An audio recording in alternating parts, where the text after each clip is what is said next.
6 hours into a grueling weekend job. Sweat dripping down my neck, tools scattered across the floor. The client smirked at me and said the words that made my blood boil. "Sorry, we can't pay you."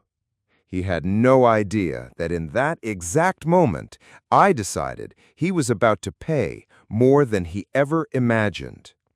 If you've ever been used, underpaid, or completely disrespected for your hard work, hit that like button and subscribe, because today's story is about the sweetest revenge an engineer ever pulled on a greedy client.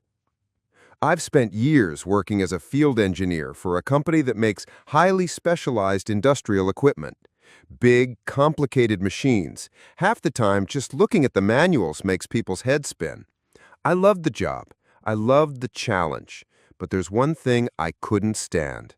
Clients who think they're smarter than the people keeping their business running. Enter Jake.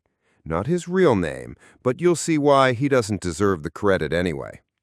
Jake's company had been one of my regular clients. Whenever they bought a new unit, I'd be the guy installing and maintaining it.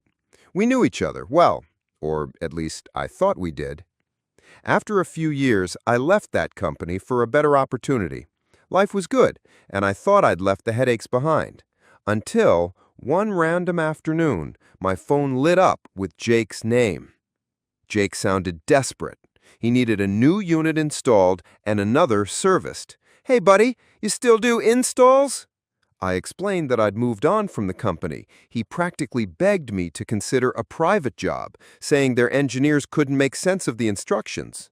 Then he dangled the bait. "I'll pay double your rate if you can come this weekend." It was tempting.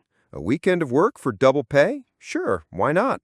But in the back of my mind, something about his tone felt slippery. Saturday came, and I showed up ready to work. If you've ever done this kind of technical install, you know it's no small task. 6 hours of crawling around machinery, tightening bolts, connecting cables, and double-checking each step. The warehouse was hot, dusty, and loud. By hour 6, I was sweaty, exhausted, and almost done.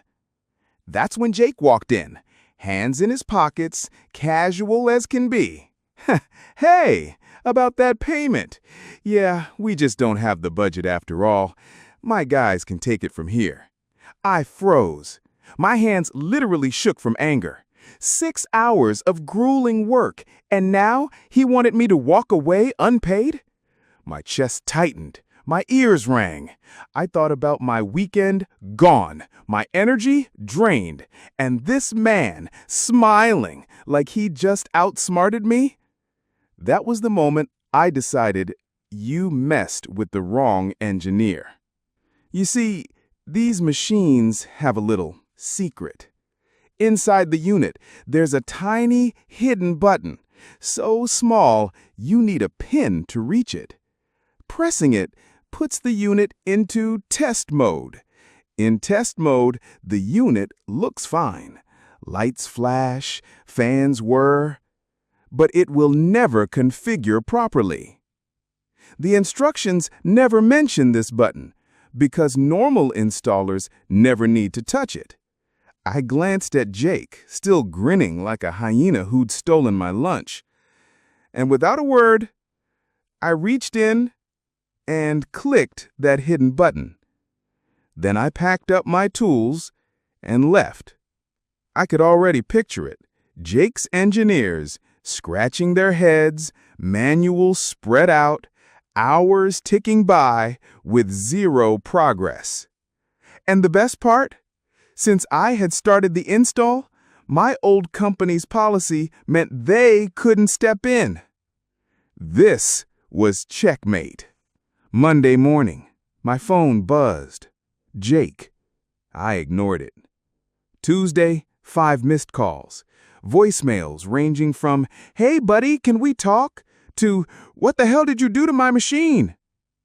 I waited. By Wednesday, he was practically foaming at the mouth. When I finally answered, his voice was frantic. "We can't get it working. We've tried everything. You need to come fix this." I leaned back, savoring every word. Why would I do that? You didn't pay me. There was a pause. Then, the sound of a grown man deflating. We can work something out. I didn't miss a beat. You're going to pay me 7,000 pounds up front, or I don't touch a thing. He sputtered, he yelled, he swore. I just waited.